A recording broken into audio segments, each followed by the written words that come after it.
law from Liberty. And so I went and no worries.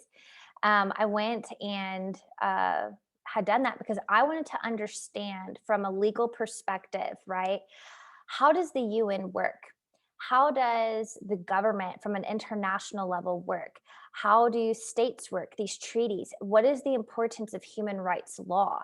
Because we're all created with unalienable rights. This is recognized not only here in the United States, but this is recognized even at the international level from an international law perspective.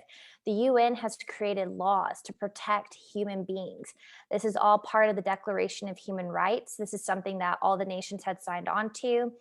Unfortunately, we have nations that are completely violating those laws. And unfortunately, the UN does not hold those nations accountable. So, what I wanted to study too was okay, how do you deal with human rights law? How do you protect the freedoms of people if you're going up against a terrorist organization? And why is ISIS not being held accountable for what happened to the Yazidi population when they chased them up Mount Sinjar? And how they would kidnap the little boys and girls, and they would call the boys their cubs, the girls their pearls. They would sex traffic the little girls. They would even do organ trafficking. It was just barbaric what ISIS had done because people did not practice the same faith as they did. And so that to me gave me a better understanding. I wanted to know laws of armed conflict, which was something that I was taught. Because how do we deal with people groups, and how, as an organization, and even security contracting companies, how do we go into a country that may be hostile? So it just was really beneficial to learn those things, and I'm glad that I was able to do that. And so during that time, I was contracted by another nonprofit organization that was countering human trafficking and religious persecution overseas.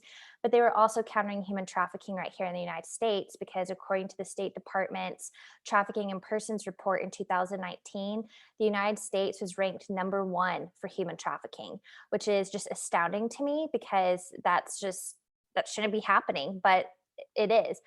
So, in that, this organization was performing trauma care. So, trauma care is where if you have a sex trafficked victim, how do we help them heal emotionally, mentally, spiritually, physically from the trauma that they had endured? And sometimes it can take a 2, 3, even 5 year process for the person to actually be healed and recover. Because usually, if they're able to catch the perpetrator and the perpetrator is arrested, and they go to court, a lot of times girls are so terrified to testify in court, which then re-triggers a lot of the trauma. We saw over in Iraq with what happened on these refugee camps. A lot of the women and children have been tortured. They have been traumatized by ISIS. And so this group would go into the UN camps and into these other camps that other nonprofits had set up to go perform trauma care. And it was amazing what they were doing, because learning culture is so important, because everyone they live their cultures differently compared to the United States. And one of the biggest complaints that I had heard when being overseas was that Americans would come overseas expecting people to think like an American, but that's not true. We have to start thinking, okay, how do we think like them? So in this instance, being in the Middle East, their culture is very different, where men are the provider, the women stay home. They are the ones who take care of the children, they raise the family, while the men go out and they're the providers. In some countries in the Middle East, women are actually forbidden to get an education. They're forbidden to work. So a lot of, particularly like the Yazidi population, the Yazidis, which is a religious minority group inside Kurdistan in the Iraq area, ISIS had slaughtered a lot of the Yazidi men, which meant now the women, the wives, had to learn how to have a certain skill set. How do they take care of their children now? How do they prepare? How did they bring income in? This was such a novel's not the right word, but it was just something that was so outside their scope, because they had never had to address this before, because they were so reliant upon their husband. So this was something that this organization went in to teach them, just basic skill sets, how to read English, how to write, how to make apple pie. Believe it or not, some of the women, one of their things they want to know, how do we make an American apple pie and how do we make chocolate chip cookies? And some of them wanted to do that so that way they could sell it, in the refugee camp, try to make some money. And so we had to teach them how, just some tools of trade. And it may be so simple, like making bars of soap, or weaving hand towels, or something that they could then turn around, sell, and make a profit, so that way they could become independent and be able to work. So this organization, I worked with them on developing just some programs. One in particular was they wanted to implement a trauma care facility inside Kurdistan. So I helped develop their business plan and strategy so they could pitch that to their donors and stakeholders. But also, I helped them develop resettlement programs, because they were looking at, this was in 2018, going into Africa, because this is where hit all the news that Boko Haram in Nigeria had kidnapped at least 300 Christian girls from their school, because according to Sharia law, women are not supposed to be educated, let alone Christianity goes against the Muslim faith. So in and through that, we saw that Boko Haram had taken the girls, they had turned them into sex slaves. The girls were forced to renounce their faith. And it was just heartbreaking, the stories that we got that were coming out of Nigeria. So we had a team that developed a strategy to go in and try to rescue those girls. So I got a host country to open up to help accept those girls upon recovery.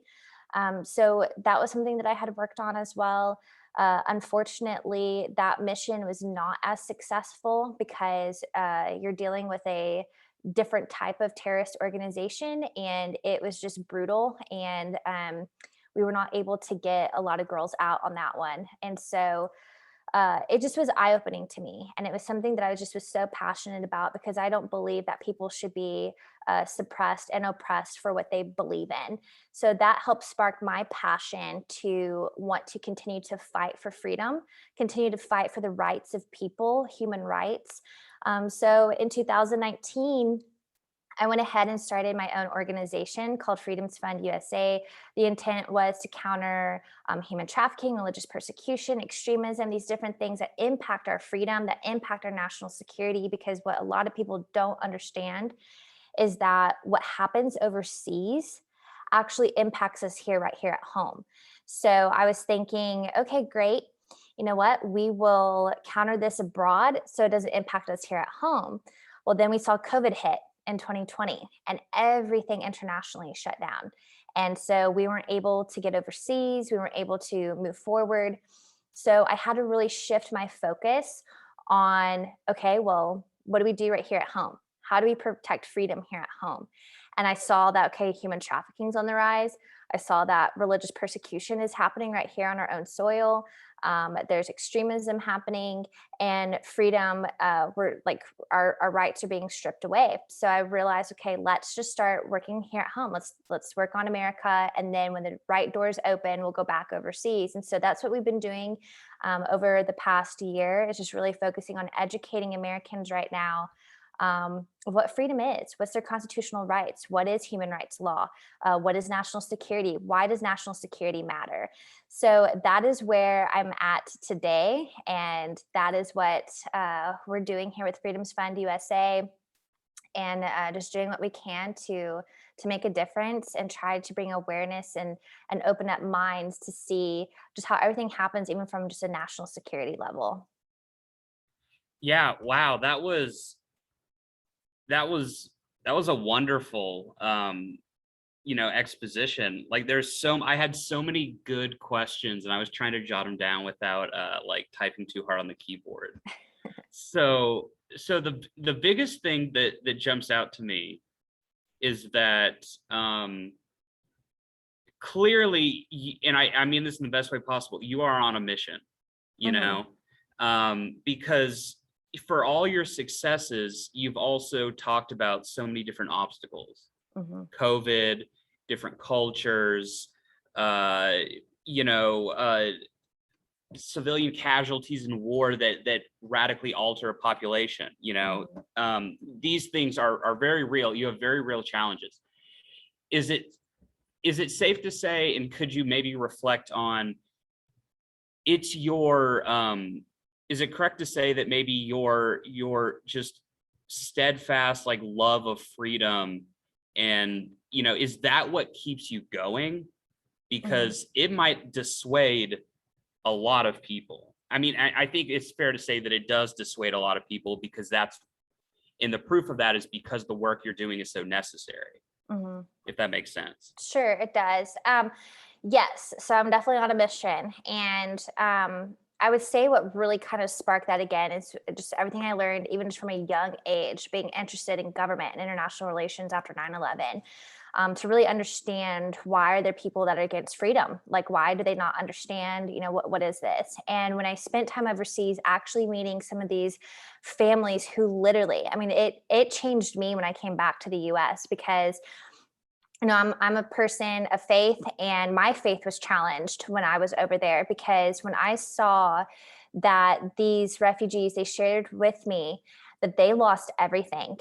They even had where ISIS came and marked their doors, entered into their homes, brutally raped their children, brutally sexually assault them, or they may have just slaughtered their babies right in front of them, or they may even had where they told them to get on their knees and they're met by the sword and told to renounce their faith. And some refused to renounce and they lost family members. Some were able to flee because they paid a tax. They're like, here, take the money and I'm out. And they fled north up into Kurdistan. So while they were up in Kurdistan, many were in refugee camps. And that's how we were able to interact with them and get them out of the Middle East into some of these European nations that were open to actually having them. And so I personally did not go into Kurdistan at that time just because of the height of ISIS and everything that was going on, but I was in the host country waiting for the families to arrive. So I helped develop resettlement programs that we had implemented overseas.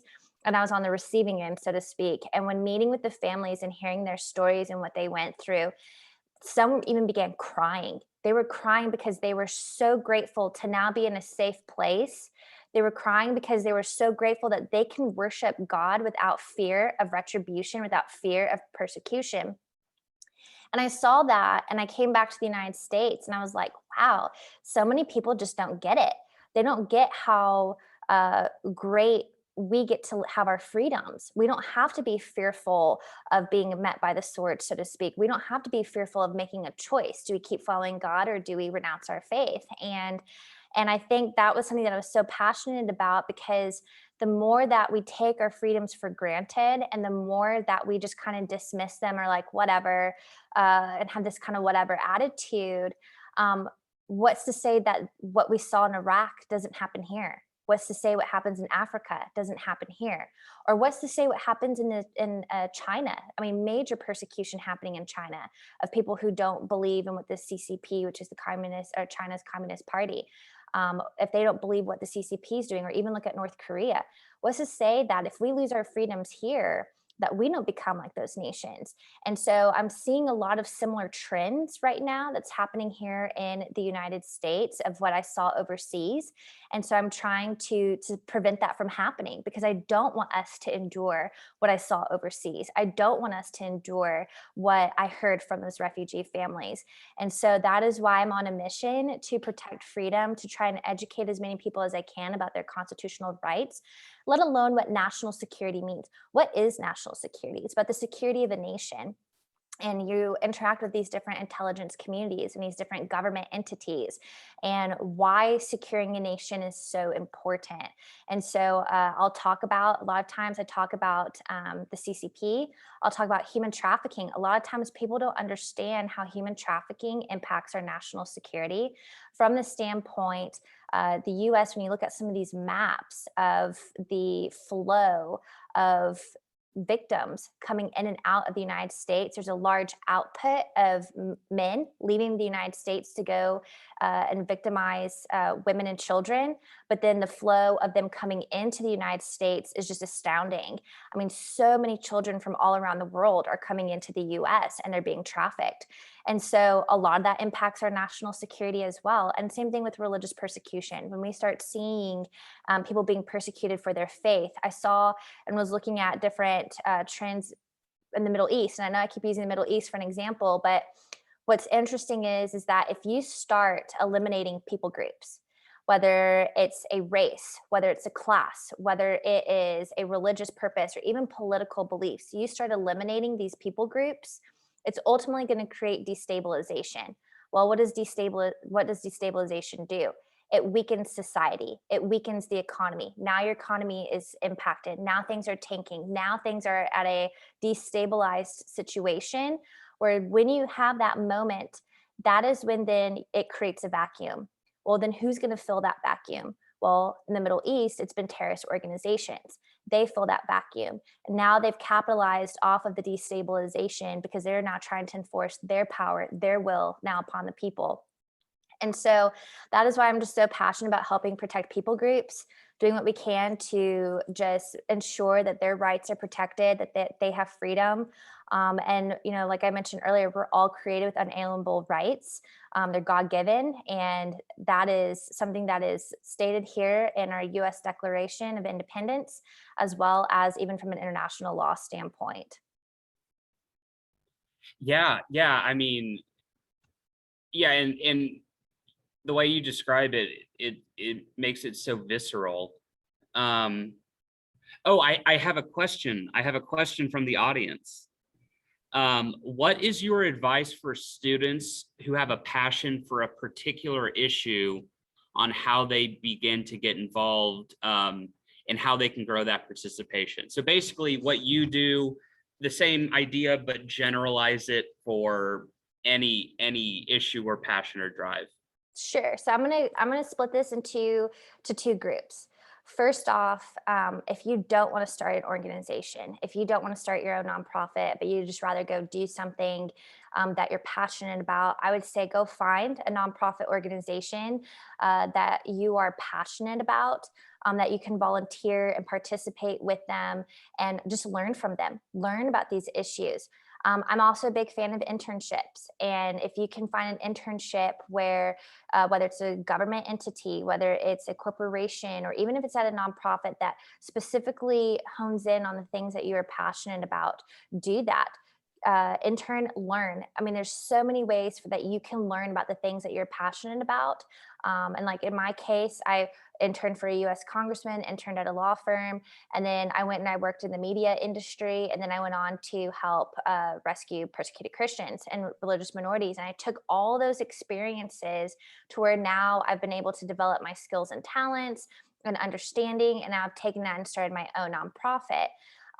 So I would say learn as much as you can, whether you volunteer through organizations or whether you do an internship. The second category, I would say, for those of you who want to start a nonprofit, who are passionate and you want to start your own organization, I say more power to you, because it's hard to start, but it's so rewarding. And I actually made some notes real quick. I would say that if you decide to start your own organization, the very first thing that you need to do is to hone in on what your mission and your vision is. What is it that you want to do with this organization? And then you build a board of directors. Who are the people that are going to help you govern the organization? And then what you do then is you file with the state of Texas to receive approval for your company operating in Texas. They need to be able to approve that. It took me about 3 days to get the approval from the state of Texas. And then once you have that approval and you obtain your EIN, which is the employer identification number, you can then start fundraising. However, one of the things that you have to do then is apply with the IRS to obtain your 501c3 status, which means that you are a tax deductible organization, you're a nonprofit organization, which means that if someone's going to donate to you and give you money, then that's tax deductible. So then they can write that off when it comes to time to file their taxes. And there's a lot of perks and benefits of having a 501c3 organization. So for me, I actually used LegalZoom. So LegalZoom was very quick. It was easy. It probably, I'd say the total cost, what everything was said and done from the state and the IRS level and paying LegalZoom to do everything, it was probably around $2,500 to $3,000. That was the cheapest route, because from what I've learned and have heard, that if you file with the state yourself, if you file with the IRS yourself, chances are the IRS is going to find all kinds of issues in your reporting, which means that it's going to just delay even longer for you to get your 501c3 status. And typically it could take up to a year. So I did it with LegalZoom because they're attorneys and they're able to just get it done. And I actually got my IRS status within 40 days, which is like unheard of because they say it takes 6 months to a year. But I think it's because of just the credibility of LegalZoom. So I would say totally use LegalZoom, or if you know an attorney, have the attorney do it because it just happens so much faster than doing it yourself. And then I would say that the fourth thing is to build your team. So when you have a nonprofit, what do you do in building your team? What are those things that you look for? Well, first off, you need a CEO, which could be you. That's the chief executive officer, or if you want to call yourself the executive director, but that's you. This is your baby. This is your organization. So you're the one who's directing it. You answer to your board of directors. Your board of directors, again, helps you govern, but you are the leader. You're in charge. Then what you need is a director of finance, because the director of finance will then they handle all of your financial needs and situations. They can tell you how much cash comes in and out, so they know what's your input and output. You have a human resources person, which they help enforce human resources policies, payroll, getting people on board when you're hiring them. And sometimes some organizations, especially if you're starting out small, the finance person kind of handles all that too. So the other thing would be director of communications. So this person is the one who creates the content, the stories. They're the one who tells the stories. They're the one who posts on social media, posts blogs on your website. They're the ones who help you get your brand and your message out there. They're the ones who help you get media interviews. So your comms person is incredibly important. And then I would say another person that you need on your team is what they call the donor developer, or they call them director of development, which is basically someone who goes out and they fundraise for your organization. That's their job. They go out, they fundraise, they cultivate relationships with your donors and your stakeholders. They bring in grants. They help you obtain getting finances into your organization and then maintain those relationships with those individuals. And then I would say from there, depending on your organization, depending on the projects and programs that you want to do, then you find managers or directors who can fulfill those type of projects. So for an example, if you want to be so involved in the community and let's say have a feeding program to the homeless, what you can do is then have a community outreach director where that's their job to network and get people out in the community. Or if you want to go in the area of policy, that's where you have a director of policy. Or if you want to advocate on Capitol Hill for something to change, you have a director of advocacy. Or if you want to interact more with government at the state, local, or federal level, that's where you have a government liaison. So depending on what you do as an organization, you tailor having managers and directors to meet those specific needs. But your core team needs to be you as the executive director or CEO, finance, communications, development, and then HR if needed. And again, sometimes HR kind of blends in with the finance. So that's should be like your core team. So depending on how you want to do that, if you want to start your own nonprofit, fantastic. I would say go for it. If you don't, and you're like, meh, I'm just not interested, but you're so passionate about certain issues, that's where I would say go find a nonprofit where you can volunteer with them, participate, learn from them, glean from them, or do an internship where you can learn and actually obtain some practical skills and talents from it. Yeah, yeah, and yeah, there's so much good advice in there, and it's like, take advantage of every opportunity. Is one of the big things I took away from that. The other thing that I took away, let's use very general terms. Let's just say like someone's team. Like I've got my team. Basically, what I took from this is you need to cultivate one. Mm-hmm. And even outside of the nonprofit sector, this kind of gets into networking. So like, how could a young person find other people who are equally as dedicated, as driven, but they have different skill sets and they complement each other? How do you start that process when you're young? Oh Do you, gosh, that's a really good or question. how did you get it started? Or how early can one get started? you I would know? say anyone can start anytime. I mean, if you're passionate about it and this is something that you love to do, I would say, obviously, many of y'all are at the collegiate level, so I would say, definitely while you're in this phase of life, continue to learn as much as you can. Do those internships, go volunteer, do what you can to obtain the knowledge, and then when you're ready to launch, go launch. And I would say to cultivate your team. Um, First, I guess it depends on who's in your network, right? So who do you know? Who is surrounding you? Who's within your circle that can make a difference and help you get going? Who can help speak life into you, so to speak, to encourage you to get this going and to help connect you. It's very important who you have within your network. So starting out, I didn't have much in my network, honestly, because I went to college out of state. So when I came back to Texas, my parents actually moved while I was in college to the Dallas Fort Worth area. So when they came here while I was in college, when I graduated, that's when I moved here to the Dallas Fort Worth area. And this was a whole new space, so I had to learn. So when I had my job at the Blaze, um, I was actually forced to network. So I was forced to go out and maintain relationships with key individuals within the community. So at that time, I had one of the best supervisors. She was hardcore, and I was like, "Whoa, this chick is mean." But after actually getting to know her, she was actually just so good at what she did that I no longer looked at her meanness. I actually looked at what can I learn from her, because she was a force to be reckoned with. I mean, she was a boss lady. So I was like, okay, great.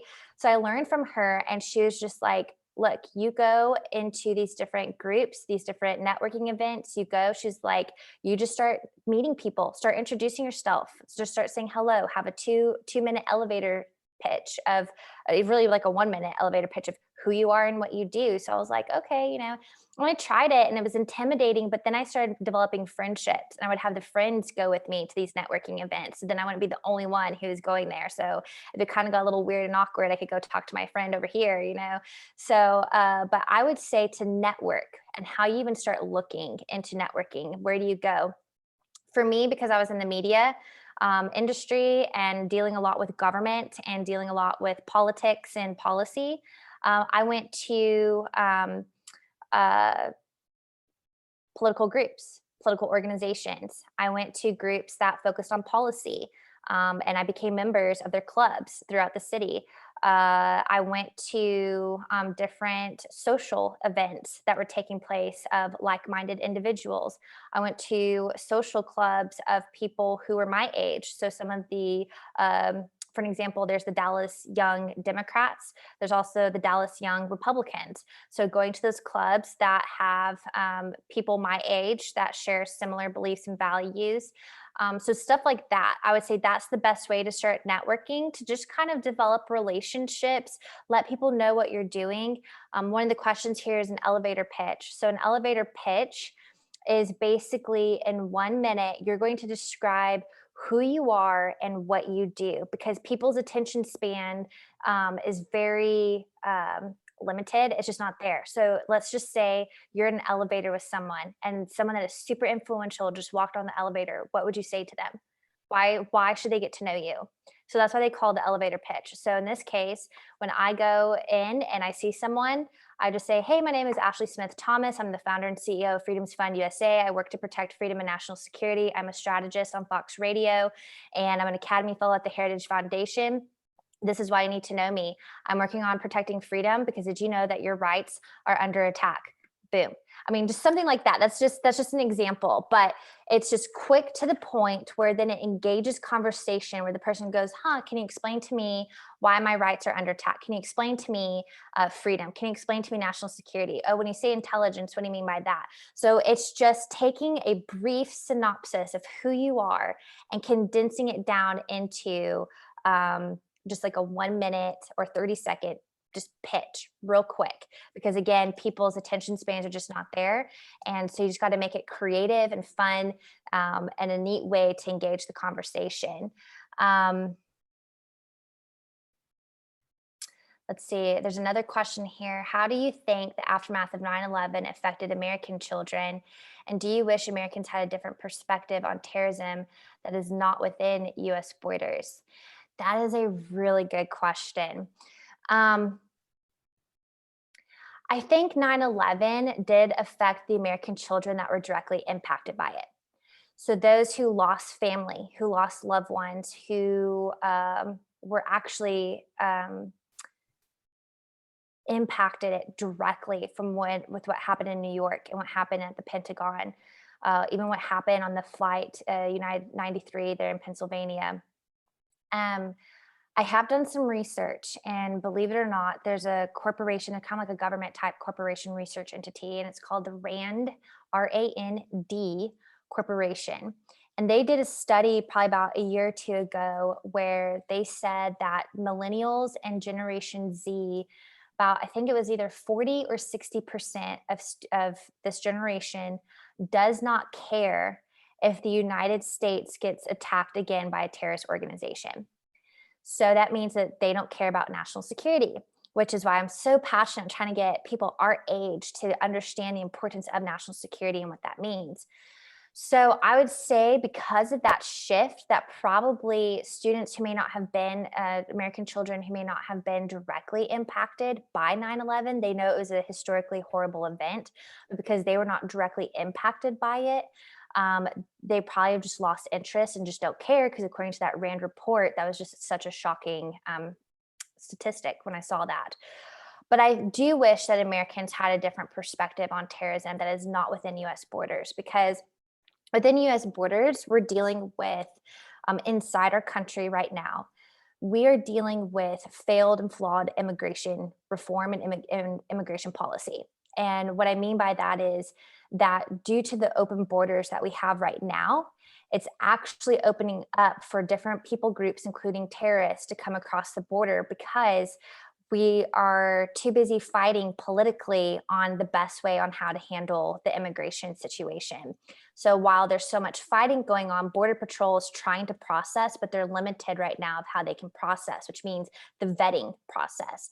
So there are some high risks of what's occurring inside the United States right now. But according to terrorism outside the United States, I wish Americans did have a different perspective, that they understood what that means and that they understood what terrorism is and why they don't like the West. Why do they not like Europe and America? Iran looks at Israel, they call Israel the little Satan, and they call America the great Satan. And their goal is to make sure that they destroy and annihilate the great Satan. So, and then through that, that then influences their policy, that influences how they maneuver, that influences how they behave over the Middle East. Believe it or not, Iran is actually funding a lot of what they call proxies. So proxies are these terrorist organizations. So you see Hezbollah in Lebanon. Iran is actually helping fund parts of Boko Haram, some of the radical factions of Boko Haram. And so I think if Americans could really understand what's going on from an international perspective and national security perspective, then perhaps that can kind of shift our mindset to see, okay, why protection and national security is so important here for America, because there are enemies. There are enemies who want to destroy America, and Americans just kind of need to shift their thinking a little bit to really understand that. But that's a Uh, really great question. do you mind, because there's no other question in the box? Do you mind if we double down, because you piqued my interest with, because I'm an IR person as well. I clearly don't have as much expertise as you, but if I don't know, I'm not trying to derail it, but how do you think the recent, the balance of power shifted in Afghanistan? I think that's fair to say. Things they are changing. How do you think that might impact international terror? Oh my gosh, I'm so glad you asked that question, because I was actually asked this quite a bit on Fox Radio over the past like 3 weeks. I mean, I can't tell you how many times I talked about Afghanistan. I'm very disappointed with what happened in Afghanistan. I don't care who's in the White House. This President Trump, during his administration, he wanted to withdraw out of Afghanistan, just like how President Biden wanted to withdraw out of Afghanistan. The debacle had occurred because of two things. One, poor communication among chain of command and leadership. But two, it's because what should have taken place properly to withdraw was that if they knew that they were withdrawing, because there was a guideline, there was a timeline, and everyone knew it. Under the Trump administration, they wanted to pull out by May. The Biden administration actually pushed it to August, which fine, whatever. But what's interesting is that here in Afghanistan, they ended up withdrawing U.S. troops out first instead of taking out the American citizens, the Afghanis who actually worked with the U.S. government and U.S. entities, so like our interpreters and stuff like that. They failed to take them out first, along with all of our equipment, along with our weapons, missiles, tactical gears, everything of that the U.S. military had, and even in our consulate, they failed to take all of that out first, which is mind-boggling to me because I don't know why you would pull the military out first and leave everything else behind. So then that created a horrible situation. So the military had to come back in, and then they had to go and they had to try to get Americans out. Well, by that time, Taliban had already controlled the airport. By that time, they had already fled the U.S. embassy, had shut down. They were trying to get U.S. personnel out as fast as they could. Then the U.K., Germany, Japan, France, and India had indicated that they're going to shut down their embassies. So they're trying to hurry up and scurry to get their people out. So it just was a huge mess. What people don't realize, and this is something that I've been trying to hit hard with folks, is China. Okay. So China is one of the greatest threats to our national security. Forget terrorism. China is the greatest threat to our national security because the Chinese mindset is that they're on a 100-year journey. So in 1949 is when the revolution happened, and that's when they became the China's Communist Party, which is known as the CCP, or the People's Republic of China.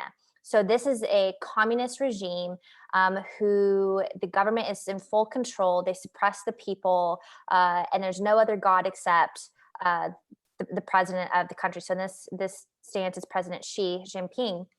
He is in control of China. Well, China back in the 1990s started to collect rare earth elements. Rare earth elements is vastly all across the globe. And what that is that's mercury, that's gold, that's silver, lithium, aluminum, etc. It's of such value because that's how we create our batteries. That's how we create our defense systems. That's how we create our cell phones, radars, cameras, etc. So China took advantage of what was going on in Afghanistan. And this is something that my husband and I had actually briefed a panel at the National Security Council under the Trump administration back in 2019, that we saw a coalition happening between China, Russia, and Iran. So the three of them are actually working together to create disruption, which I believe they're actually gearing for World War III is what they're doing, because they have been flipping our allies against the United States. So meaning that Iran creates the disruption, they create the proxy, they create the terror, which then Russia comes in and says, hey, you know what? They'll approach that country's government and say, let us help you militarily. Let us help you with security. We'll send in, we'll do the training, and we'll give you weapons.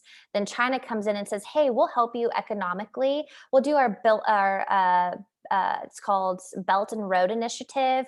We'll create the infrastructure and the telecoms. And now that country has just become beholden to China because China outputs all this funding into that country, expecting the country to pay them back, but that country's never gonna be able to pay them back. So now that country's a slave to China.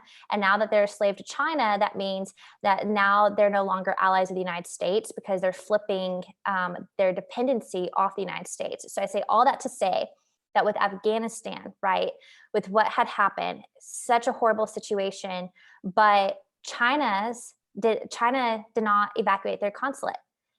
They kept their consulate intact. Their consulate was just fine. And 2 weeks before that whole debacle happened in Afghanistan, Taliban leaders went to Beijing and met with Chinese foreign minister leaders. And when they met with them, China actually legitimized the Taliban and gave them diplomatic power. So here's a terrorist organization that just got diplomatic power. So with that being said, then we saw what happened in Afghanistan and everything. China was not fazed by it. China wasn't moved by it. China was still moving. And literally, after the Taliban took control of the government, China immediately recognized the Taliban as the government, as their new Islamic Emirates of Afghanistan. And they had already started moving forward and developing and having discussions about putting a bridge between Kabul, which is the capital of Afghanistan, to one of the cities there in Pakistan. So Pakistan has also been harboring a lot of the Taliban. So again, people have been calling for China to be held accountable, for Pakistan to be held accountable. I don't see those countries being held accountable at all, because China also sits on the UN National Security Council. So they know how to skirt around the international laws. But Afghanistan holds $1 trillion worth of rare earth elements. And guess who now controls all those rare earth elements? China. So that is now, since they've propped up the Taliban had released ISIS fighters out of prison and Al Qaeda fighters out of prison. So now you see this allegiance, this alliance, which is kind of strange, but you see this alliance occurring in Afghanistan of Al Qaeda, ISIS, and Taliban working together. ISIS, I would say, is way more fanatic and way more radical than the Taliban, but they're working together. And that's going to shift now terrorism to take place more towards the West, because now they're saying we defeated the great Satan. We beat the great Satan. We beat America, which now it means, okay, now we can take her by force. So that's going to increase a lot of terrorist activity that we'll probably start seeing out of Europe, particularly in the UK and in France.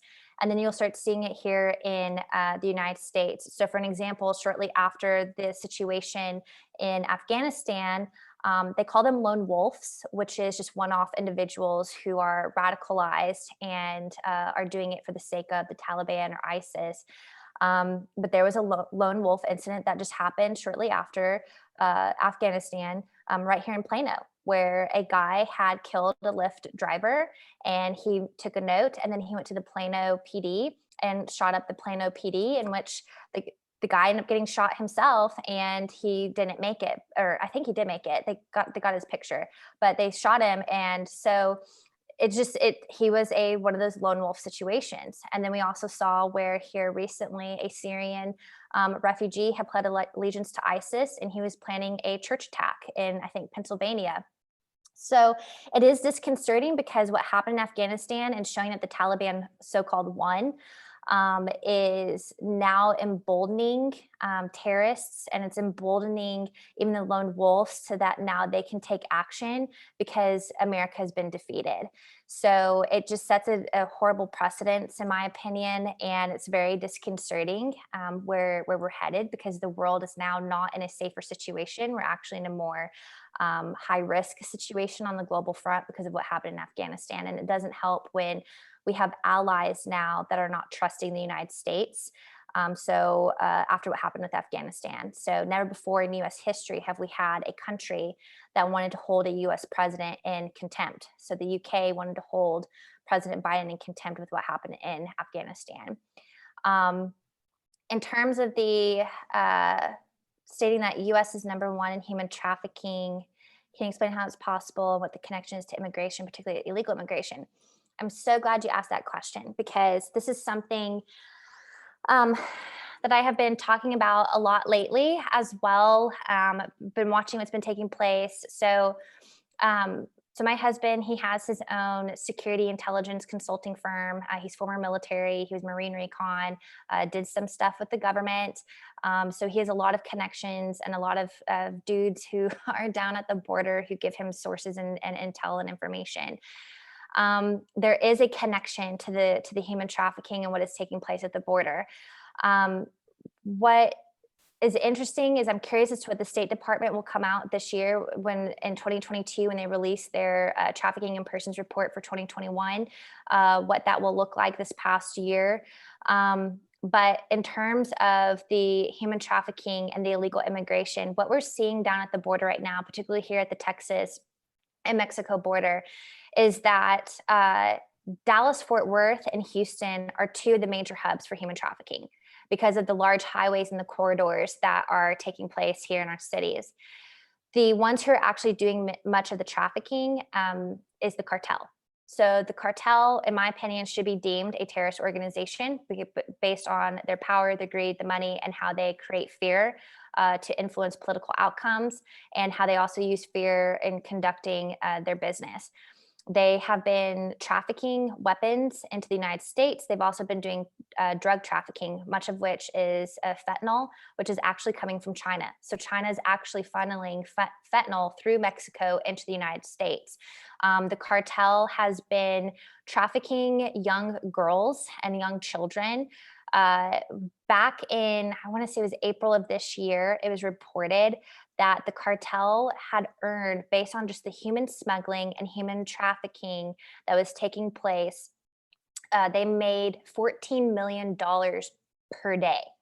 So, what ends up happening and how we get to this point is that much of these families that are coming up from South America, Central America, that are coming in, and in this case, we're even seeing people all over the world, people from Africa and from the Middle East and from Asia coming into Central America, moving up through Mexico to come across our border.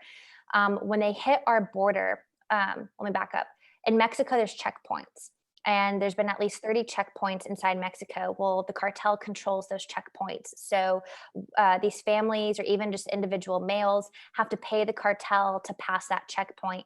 By the time that they get to the border, what ends up happening is they'll pay a coyote, or a coyote, how some say it, to actually then get them across the border. So if they pay the cartel or the coyote to go across, that's a huge payout. So these families are paying them to get across.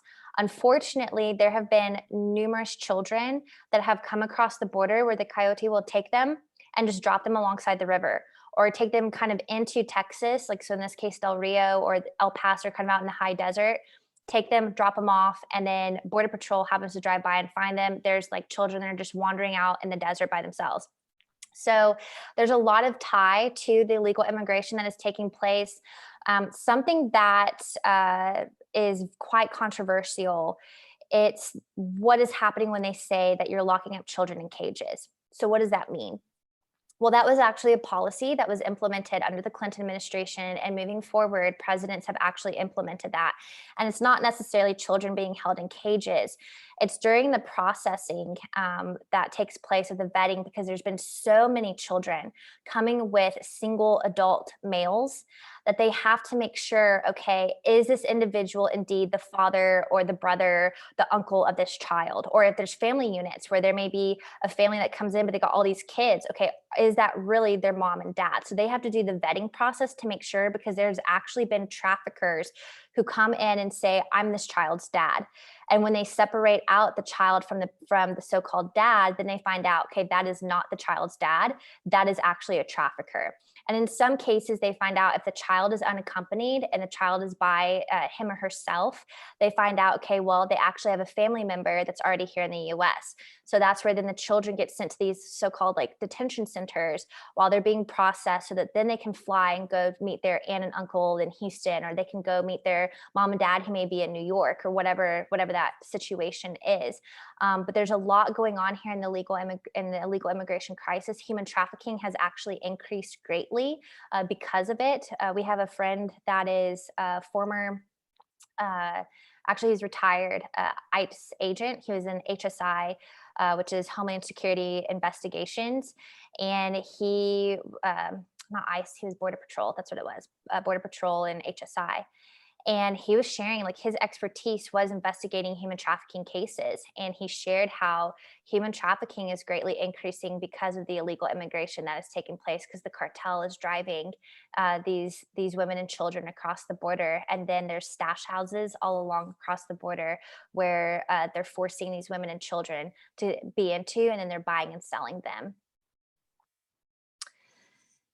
To inform about Haiti, that is a great question about Haiti. So I know Haiti right now, they are in a hot mess, because just recently over the summer, I believe it was over the summer, their president was assassinated, which was shocking. I don't think anyone really saw that happening. So now their government is in kind of in a dishevel. They're trying to figure out how to move forward as a country. And then we just saw a few weeks ago a 7.5 earthquake hit. So not only do you have a government crisis, you also have a major humanitarian crisis that is taking place in Haiti. As you all know, there's a lot of Haitians that are trying to come across the Texas Mexico border. We see what's going on in Del Rio right now.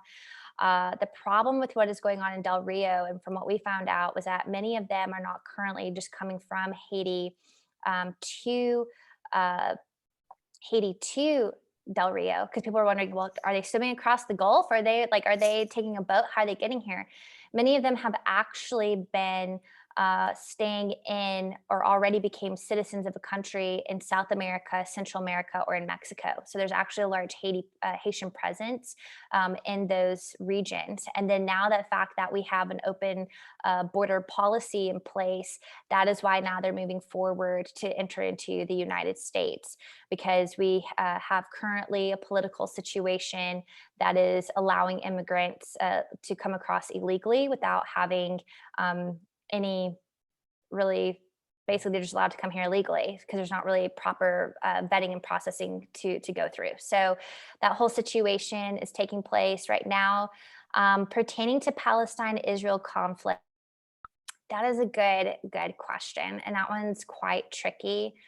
Um, I would say that Israel and Palestine, I think that one again is just a little tricky because I haven't studied a whole lot, which I have to admit I need to study that more. But I would say that Israel has the right to their own country, and they have the right to have their own land. They have the right to stay where they're at. I also know that Palestinians are saying that, well, that's their land, that's their territory, that's theirs. So I know that there's a lot of conflict between the two of what's going on. I personally think that it's Israel's right to proclaim that that's their land. I know there's a lot of controversy when President Trump had moved the embassy over to Jerusalem because I was making a huge statement. Because I know many Palestinians believe that part of Jerusalem belongs to them. So again, it's tricky, and I think it happened a lot under the 1990s, which would have been the Clinton administration, when he kind of created some of these different kind of helping like break these territories within Israel. And then that's what propped up more of the Palestinian movement of what we saw. But that is something that I need to study a little bit more and get a better understanding, because I've been more focused on what's going on in Iraq, Syria, Afghanistan, Iran, and Lebanon and Jordan more so than Israel. But I do know that Israel has been a very strong ally here to the United States, and being an ally, particularly in the Middle East, and help minimize some of the conflict in the Middle East. So I do want to say real quick, I know I've been talking a lot about international relations and whatnot, but for those of you who may be interested in, like I mentioned, starting a nonprofit, going after your passions, things that you um, are interested and passionate about. Um, One of the differences, and I wanted to make it clear here, is just two things, is that there's a difference between a program and a project. And so if you're wanting to do something and you're wanting to do a project is something that's short term. So that might be um, 2 years, 3 years, or a program is something that you know that's going to be taking multiple years. So, for an example, when I was working on this project in 2016, I went to the State Department and I met with some folks at the State Department, and they said, how long are you in this for? Because our directive from our stakeholders was to only go rescue and participate in this project, because they deemed it a project, for 3 years. Well, the State Department said you can't do that to the people. You can't do that to the Kurds. You can't do that to the Christians and Yazidis. You need to be here long term, which long term was at least 7 to 10 years. And it needed to be past that time. So then now that turns it into a program, not a project. So I went back to the organization. I just said, hey, is this a project or is this a program? And they kept saying 3 years, 3 years. I'm like, okay. Well, when I left the organization, they still are doing it. They're still doing that project. I'm like, no, this is a program, and they just didn't understand. So that's something too to look into if you're wanting to participate in something. Is, do you want this to be short term or long term? And when you set goals, you have to think forward in sense of, okay, is this going to be a long term thing or is this going to be a short term? Because if it's going to be short term, you don't want it to be long, then you know, okay, that's a project. If you want it to be long term, or you want this to be outstanding and outlasting, then that's going to be like, okay, this is a program of my organization or whatever institution that you're part of. The other thing is to, as you build your team, and this is a book that I highly recommend you all read. I like sports and using sport analogies to be motivational and to get everyone on the same page. And so there's this book called You Win in the Locker Room First. It's by John Gordon and Coach Mike Smith. And it's the 7 C's to build a winning team in business, sports, and in life. And they talk about character, how character is important, creating your culture. So, how do you create your environment? It's so important that you create a positive environment, not one that is negative and toxic. I came from an environment, from an organization that was so highly toxic that I was like, ew, I never want to run my organization that way. It's horrible. It affects productivity. It affects the team. It affects how we all work together. So making sure you have a positive culture and making sure that you limit the negativity and just the toxicity. The other thing is like communication, making sure that you openly communicate. If you're talking to someone, actually like look at them and look at them eye to eye. Because when they come to you and say, hey, can we talk? There's a reason and a purpose. If you're sitting there and you're just on your phone and you're just, seeing, okay, great, and that's it, then what you're telling that person who wanted to come talk to you is that you're not worthy of my time. And then that sets a different tone to that individual. And then it shows that then you don't want to talk to them and you don't care. So I really encourage you to read this book. It's really great. And just kind of my wrap up statement here, I've got just 3 quick points that I will share with you real quick. And that is first and foremost to dream big, right? Because we live in a nation where we have the opportunities to achieve what we wanted to achieve. Is it hard? Yes. Can it be done? Yes. But we live in a nation where we have the freedom to do this. We're not like any other nation where we have to live in fear and we can't achieve what we want to achieve. This is why so many immigrants want to come to the United States, because achieving the dream is possible because of the freedoms that we have. So that is something that I would encourage you all to continue to dream big. Don't dream small, but dream big and know that you can achieve your vision and purpose in life. Write down your vision. What is it that you want to do? And then work toward that. The other thing is to be a leader. That's my point number 2. My dad growing up, he would always say, Ashley, be a leader, not a follower. But if you have to follow a leader. And that is something that I just took ever since I was a kid growing up. I didn't follow the crowd. I just kind of beat to my own drum and I was kind of doing my own thing. And I didn't follow the crowd. And I didn't want to follow the crowd because I didn't like where some of them were headed. So I was looking for people who were leaders and who could I follow and learn from? Who could I glean from? And then if you don't have a follower that's a leader that you can actually follow, then you be the leader yourself. You lead the way, you lead the path, you pave your journey. So that is something that I would encourage you all to do. And then the third thing I would say is to just be who God created you to be. He created us with all different skills and talents and purposes and callings on our life. And I would encourage you to just be who God created you to be. You don't have to try to be someone that you're not. You don't have to go try and create a similar organization or participate in something else over here. If you want to create a unique organization, if you want to create a unique opportunity for yourself, then go do it, because God has created each and every single one of us, I believe, for such a time as this to make an impact and a difference, not only in our community, but also in our state, our nation, and around the world, because people are waiting for you and your talents and your skills to make a difference, because they need you. And we're living in a time and a season where we've got to get out there and do what we can to make a difference. Yeah, absolutely. Yeah, folks, there's so much wisdom here in what we've talked about today. This was incredibly productive. We probably have about a minute or 2 left. So I think this is a good time to cut it. Miss Thomas, thank you so much for speaking to us. Thank you so much for sharing your knowledge. And I hope everyone in the crowd can take something from it, but I'm sure they can. So again, thank you so much. And do you have any last words, or are you good? I'm good. Then just thank you so much for the opportunity. I appreciate it. And I hope that you all were able to learn something and feel inspired and motivated to go be the change and make a difference and just go pave your way, do your thing. So thank you so much for the opportunity. I greatly appreciate it. Yeah, absolutely. And with that, folks, I think everyone should go out and try to achieve some of their dreams today. What do y'all think? Nod your head. Give me a something. Yeah, love it. Okay, folks. I think this will be the end of the call. So have a great day. Thank you so much.